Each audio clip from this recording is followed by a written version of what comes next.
Olá pessoal, sejam muito bem-vindos a mais uma aula aqui da Universidade da Química e hoje nós vamos falar um pouco sobre a teoria ácido e base de Pearson, também chamada de teoria ácido duro, base dura, ácido mole, base mole, ou dureza e moleza, ou dureza e maciez, enfim, temos vários nomes.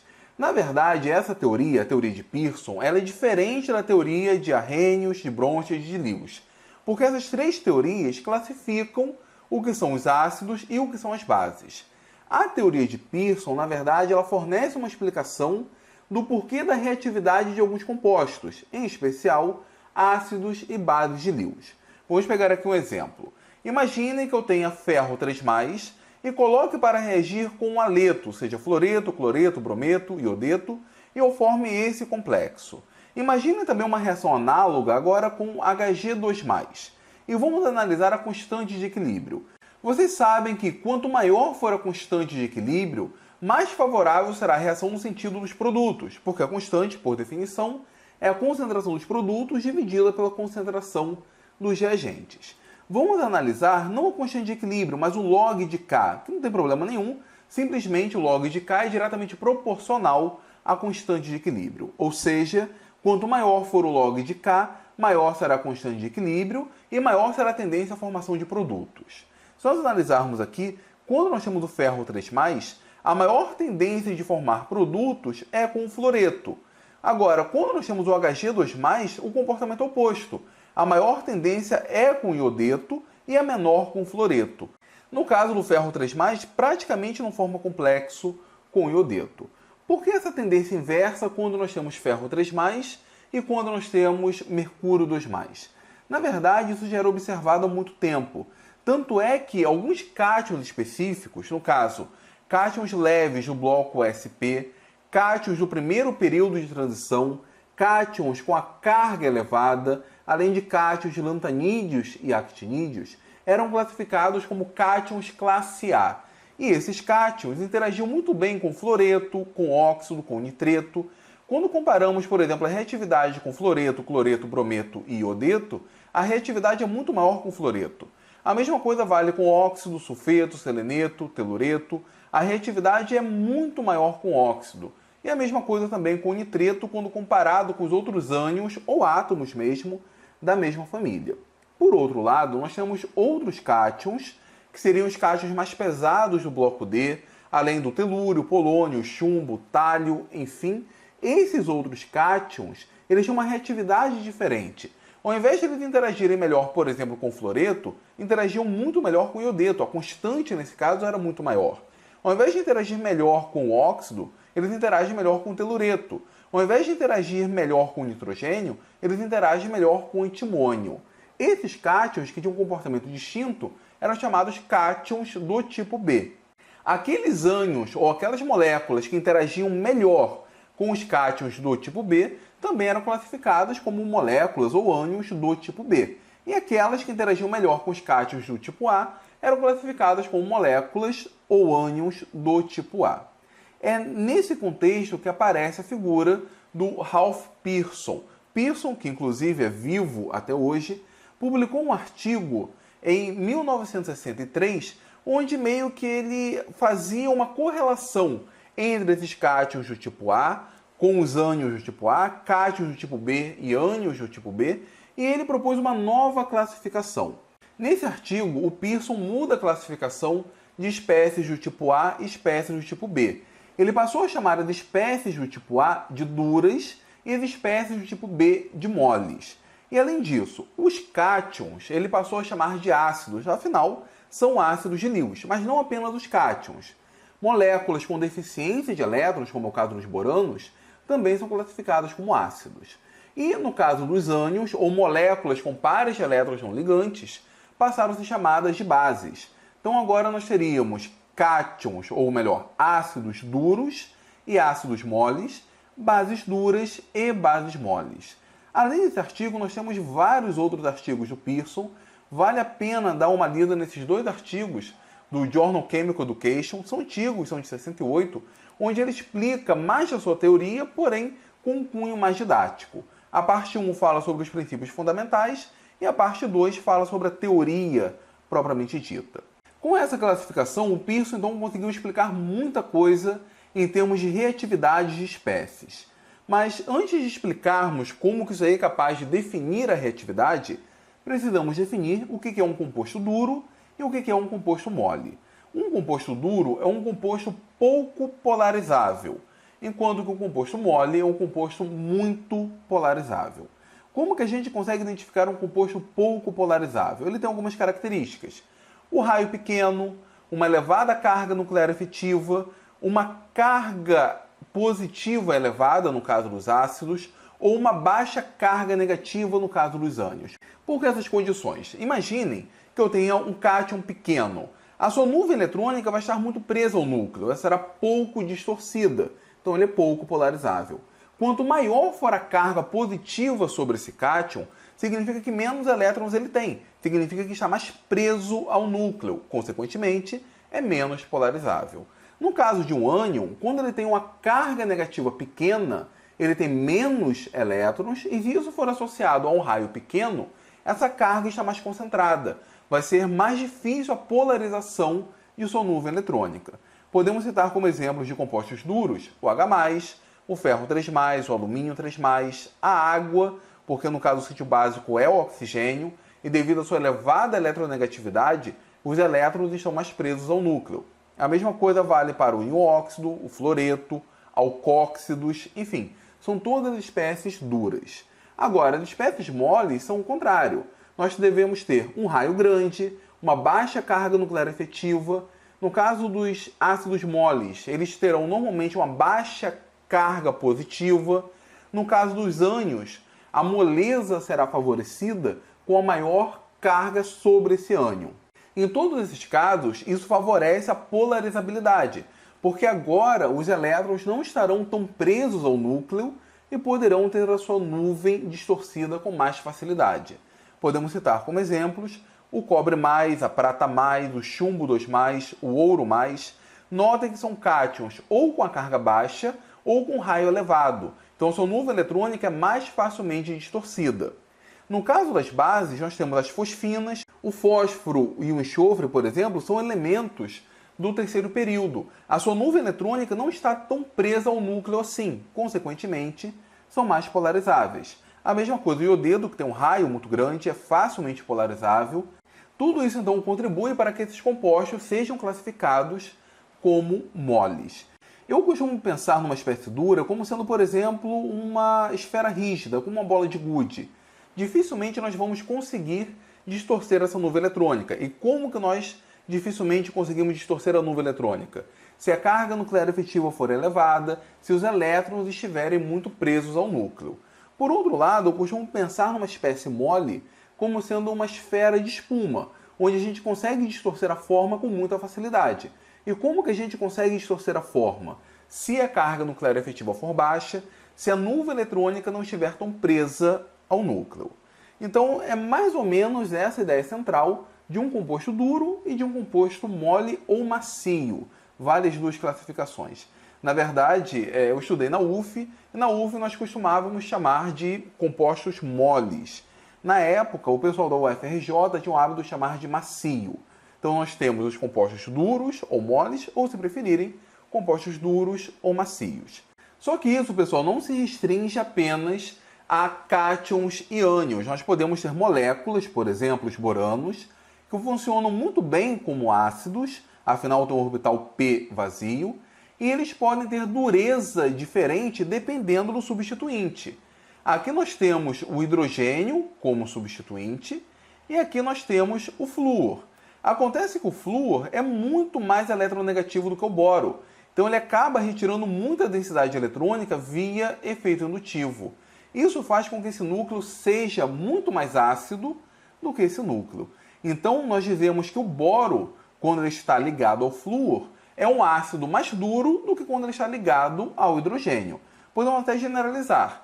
Grupos retiradores de densidade eletrônica aumentam a dureza, porque concentram carga positiva naquele determinado sítio ativo.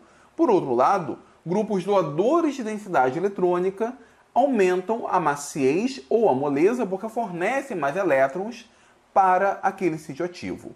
É comum nós encontrarmos nos livros várias tabelas que apresentam uma classificação absoluta de ácidos e bases duros e moles. Aqui nós temos, por exemplo, a tabela original de Pearson. Na verdade não é original, ela foi extraída de um daqueles artigos do Journal Chemical Education. E aqui ele classifica o que são ácidos duros e ácidos moles. E na verdade, existem alguns compostos que ele não consegue classificar exatamente, que ele chama de ácidos ou bases de fronteira. Nós temos versões adaptadas dessa tabela nos livros recentes, onde nós classificamos ácidos duros, bases duras, ácidos moles, bases moles, além dos ácidos e bases de fronteira. Quando eu dou aula sobre esse assunto, eu não gosto que meus alunos memorizem se um ácido é duro de forma absoluta, ou se ele é mole de forma absoluta, ou a mesma coisa para as bases. Eu prefiro focar muito mais que ele entenda se um determinado ácido é mais mole ou mais duro do que o outro, ou se uma base é mais mole ou mais dura do que outra. Ou seja, eu foco em uma classificação relativa. Podemos ver aqui então, utilizando o que nós já aprendemos, qual ácido seria o mais duro ou o mais mole. Vamos ver aqui esses exemplos. Tanto o fluoreto quanto o cloreto são classificados de forma absoluta como sendo bases duras. Só que existe diferença de dureza entre essas bases. Qual é a base mais dura? Óbvio que é o fluoreto, porque ele tem uma carga nuclear efetiva maior, os elétrons estão muito mais presos ao núcleo e a polarizabilidade do fluoreto é muito menor do que a do cloreto. Agora, entre o cloreto e o brometo, o cloreto é mais duro, pelo mesmo motivo anterior. Como a carga nuclear efetiva do cloreto é maior do que a do brometo, os elétrons estão mais presos ao núcleo. O brometo é muito mais polarizável, logo, o brometo é uma base mais mole.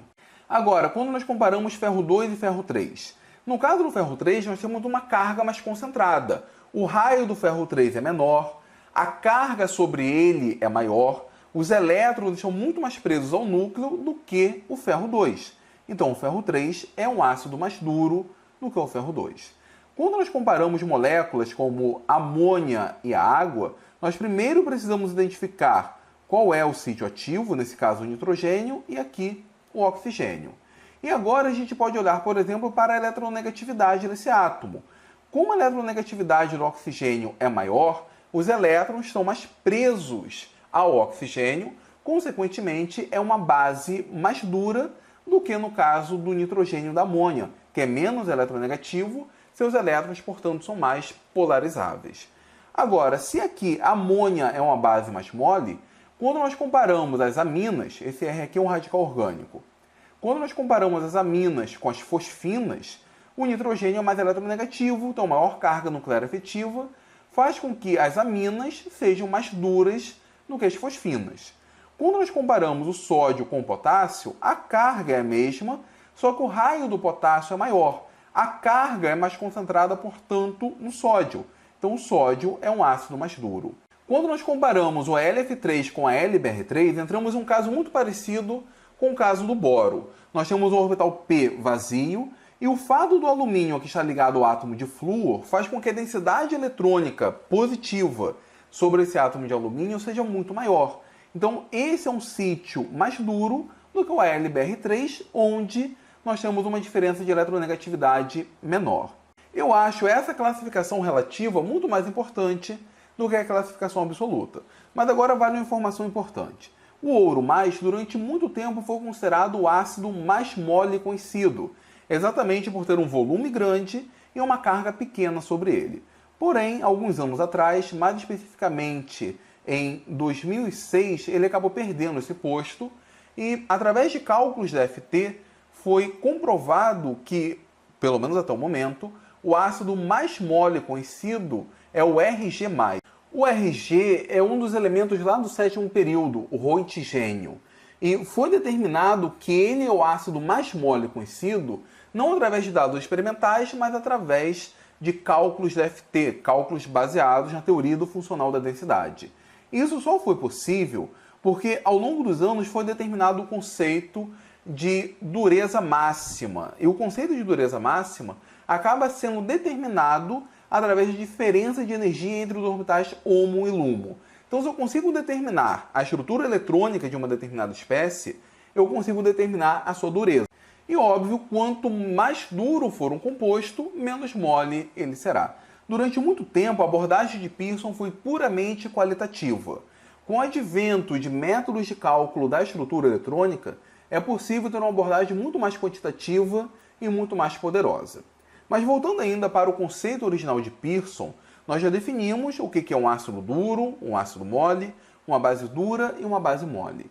Toda a discussão de Pearson baseia-se no fato que ácidos duros interagem favoravelmente com bases duras, enquanto que ácidos moles interagem favoravelmente com bases moles. Nós não sabemos exatamente o porquê disso. Uma explicação razoável é que as interações duro-duro apresentam um elevado caráter iônico, então seria melhor que espécies com caráter iônico interajam entre si. Por outro lado, as espécies moles têm um caráter muito mais covalente, é muito mais favorecido o processo de recobrimento de orbitais, de sobreposição de orbitais. Então, espécies moles interagem melhor, provavelmente, por terem um maior caráter covalente, enquanto que espécies duras interagem mais favoravelmente por terem um maior caráter iônico. E com isso a gente consegue explicar muita coisa. Por exemplo, a solubilidade. Nós conseguimos entender aquelas tabelas de solubilidade aplicando o princípio de dureza e moleza. Deixa eu mostrar um exemplo para vocês. Imaginem essa sequência de hidróxidos de metais alcalinos terrosos. Nós temos aqui o MgOH2, CaOH2, SrOH2, BaOH2. A hidroxila tipicamente é considerada uma base dura. E quando nós comparamos magnésio 2+, cálcio 2+, estrôncio 2+, bário 2+, o magnésio é mais duro. Então o MgOH2 tem uma interação duro-duro, enquanto que o BaOH2 teria uma interação mole-duro. E obviamente com cálcio e estrôncio nós temos estados intermediários. Se a interação duro-duro é mais favorável, é de se esperar que a solubilidade do hidróxido de magnésio seja menor. Afinal, nós temos uma interação mais forte, será mais difícil ser rompido em água. E, de fato, a solubilidade aumenta no sentido do magnésio para o bário, porque neste sentido nós estamos enfraquecendo as interações duro-duro. Por outro lado, quando nós comparamos com o sulfato já é um ânion bem mais mole. Ele é muito maior, tem uma carga maior, é muito mais polarizável. Então a melhor interação nesse caso seria entre o sulfato e o bário, porque são duas espécies moles. Enquanto que o sulfato com o magnésio, a interação não seria tão boa, porque nós temos uma espécie mole e uma espécie dura. E de fato, a solubilidade ela aumenta agora do bário para o magnésio, porque neste sentido nós estamos enfraquecendo as interações mole-mole. Então, de fato, essa discussão de dureza e moleza funciona e, como eu disse, consegue explicar muita coisa. Uma delas é a solubilidade.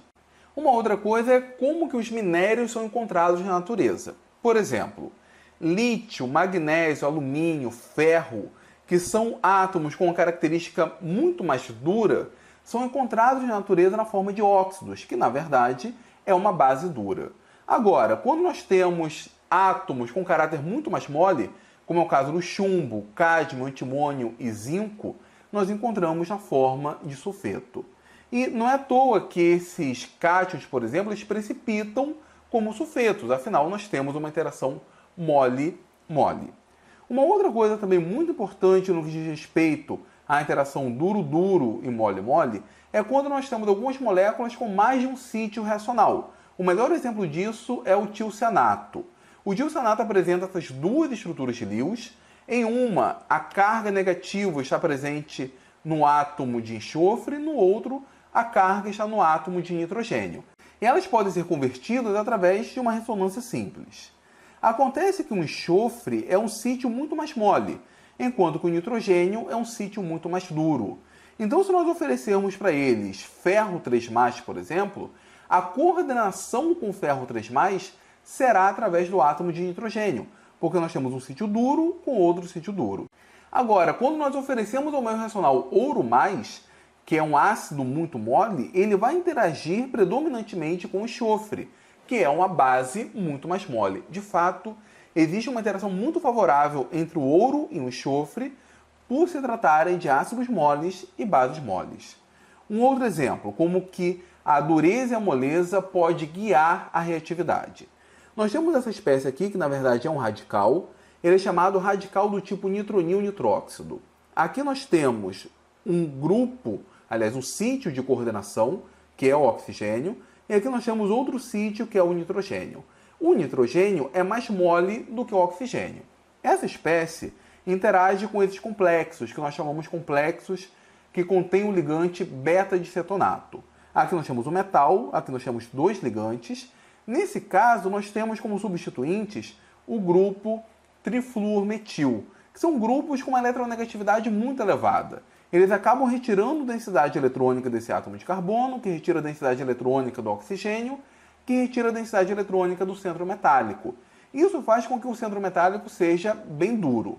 Porém, nós podemos aumentar a maciez desse centro metálico, retirando grupos como o trifluormetil e adicionando grupos como o grupo fenila, que podem doar densidade eletrônica. Então agora, com esses grupos fenila, nós temos um complexo mais macio, porque não retira tanta densidade eletrônica do átomo central. Qual vai ser a consequência disso? Quando nós temos esse complexo, ele acaba se coordenando através do átomo de oxigênio, que é a base mais dura. Agora, quando nós temos esse complexo, ele se coordena através do átomo de nitrogênio, que é uma base mais mole. E, de fato, quando tentaram sintetizar esse complexo com o radical nitronil nitróxido, foi observado que ele se coordenava através do nitrogênio.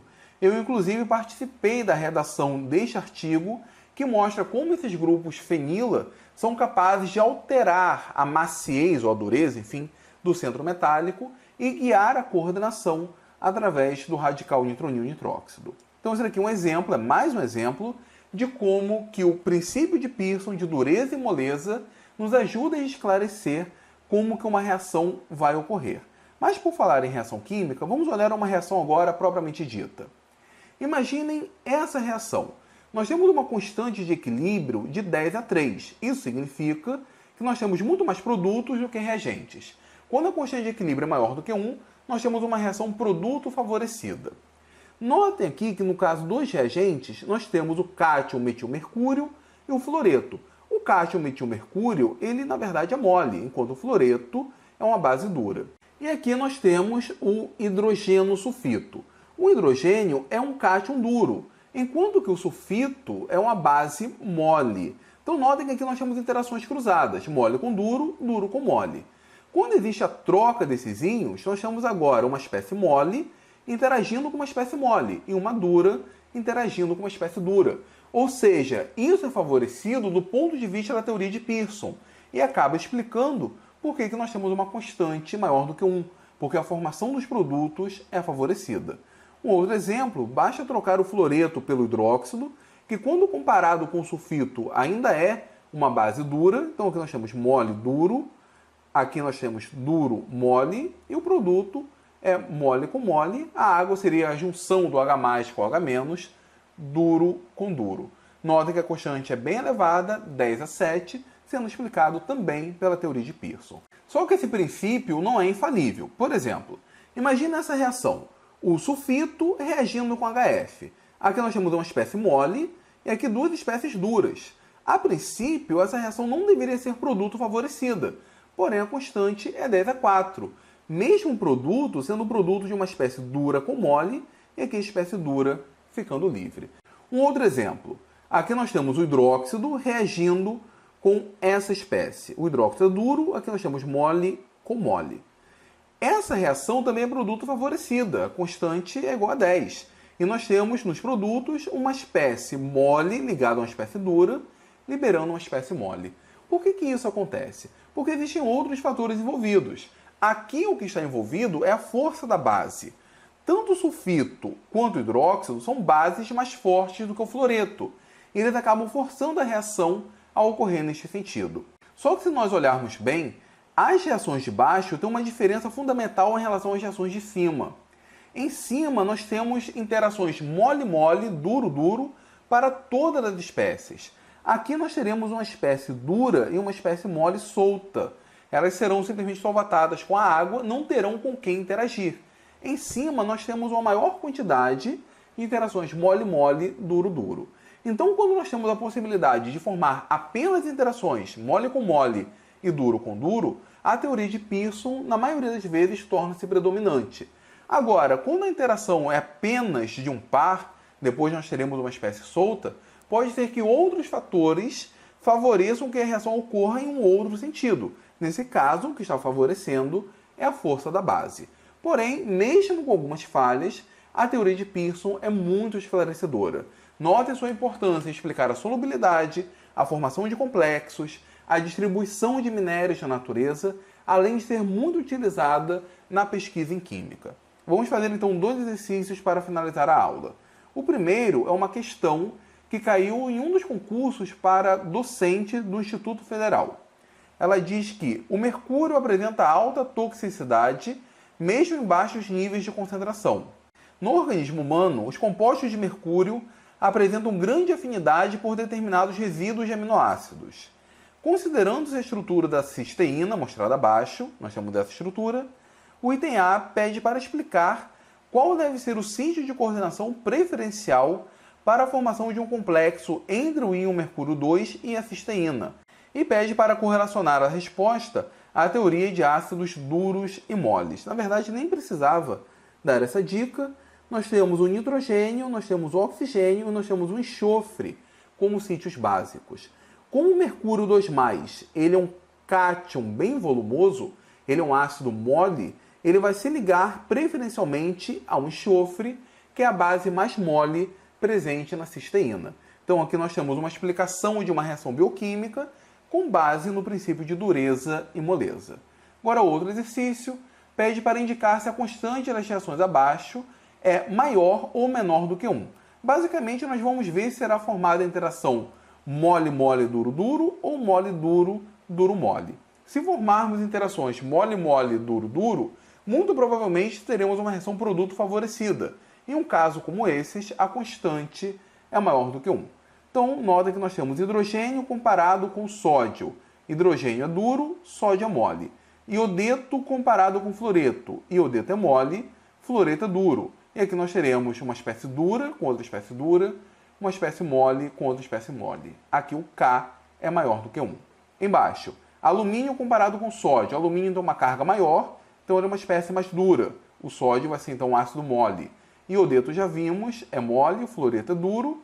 Resultado, nós temos a espécie dura com a espécie dura, a mole com a mole, K também é maior do que 1.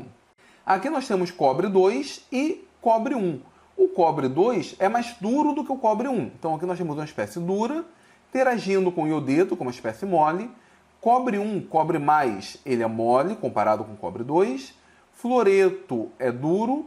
No caso dos produtos, nós temos a espécie dura com a espécie dura, a espécie mole com a espécie mole. O K também é maior do que 1. Titânio 4, titânio 2. Titânio 4 é duro, titânio 2 é mole. O fluoreto é mais duro do que o iodeto, então aqui nós temos duro, duro, mole, mole, e aqui nós temos o produto cruzado. Duro com mole, mole com duro. O K, nesse caso, vai ser menor do que 1, não é produto favorecida.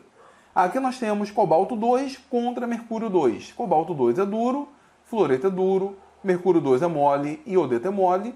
No caso dos produtos, nós teremos o duro com mole, o mole com duro. O K é menor do que 1, não é uma reação produto favorecida. Bom, pessoal, era isso então que eu tinha para falar para vocês. Eu espero que vocês tenham gostado da aula, espero que vocês tenham entendido. As mega aulas costumam ser bem grandes, porém são bem completas. Se vocês gostaram do vídeo, deixem então aqui nos comentários o que vocês acharam. Se tiver alguma dúvida, também deixem nos comentários. Curta o vídeo, compartilhe em suas redes sociais e, principalmente, se inscreva no Universidade da Química. Muito obrigado mesmo e até a próxima.